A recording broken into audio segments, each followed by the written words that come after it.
we need tracing agents in the hundreds and hundreds of people, right? You take the test and then you trace back all the contacts. It's never been done on this scale before. This is an army of tracers. They're basically investigators. We will do that the best we can with this 7-state consortium. But it could have been done from the federal government on a much tighter, more efficient basis. You know, I agree with you on this. This contact tracing is very important, and it could enable our entire country for the first time to have a real public health system, a real public health corps. And I've thought about it in a lot of different ways. Could we make this a part of AmeriCorps and encourage people to come and do this work and earn some credits to go to college, for example? Is there some other way we could do it? But I know that my friend, whom you know well, Paul Farmer, is heading up a program for Massachusetts now to try to get a state contact tracing corps. Do you think maybe you could get the governors to ask the Congress to fund that as a part of all this money they're giving you? Or maybe it's legal now to spend some of the money, but we need a national corps of healthy people who are properly trained to go out and do this contact tracing. We need the bodies. And it seemed to us as though no sort of systematic or concerted efforts around contact tracing were taking place in Massachusetts. So the governor here, Governor Baker, invited us to be part of a consortium and to offer some of the insights and experience we've had in other countries in hiring and training a group, really a whole cadre of community health workers, or contact tracers rather. I can't help but say community health workers.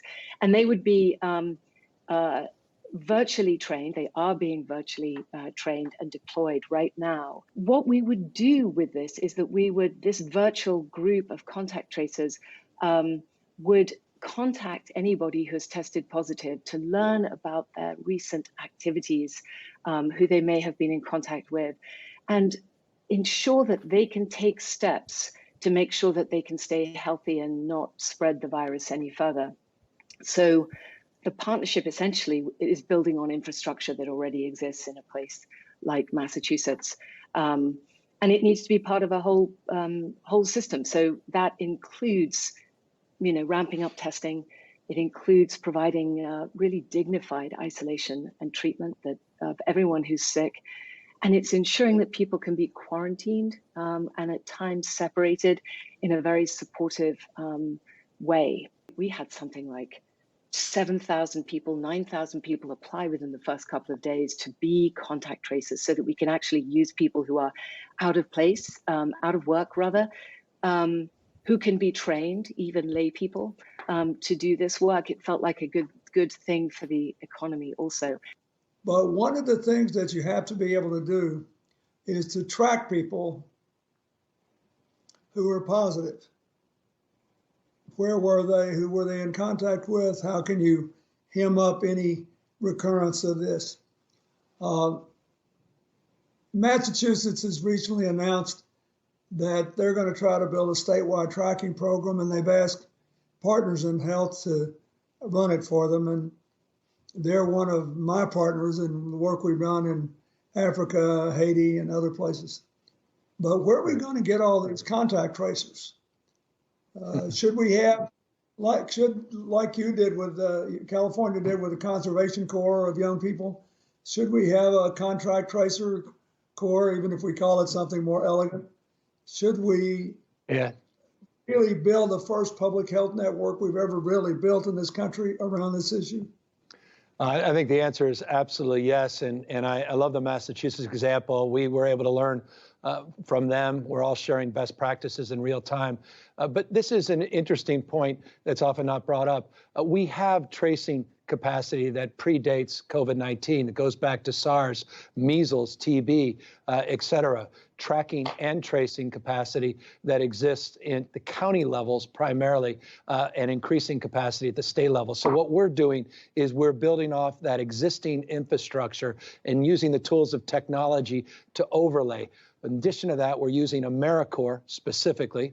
Thank you as a champion for AmeriCorps for decades. We've been able to take advantage of that workforce. Obviously, our conservation corps, what we have now is called Cal Volunteers. In the spirit of Sarge Shriver, we are asking people, thousands of folks, to be part of this new corps, to get trained and to help us with the tracing, because you're absolutely right.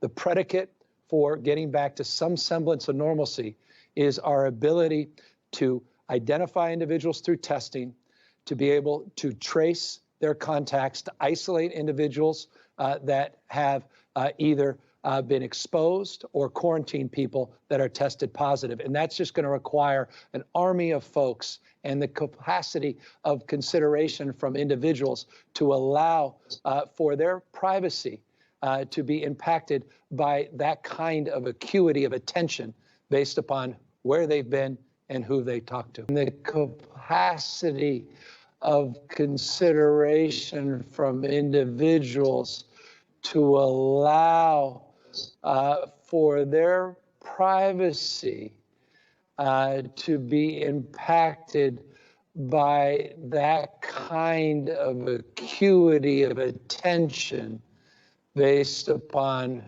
where they've been and who they talk to.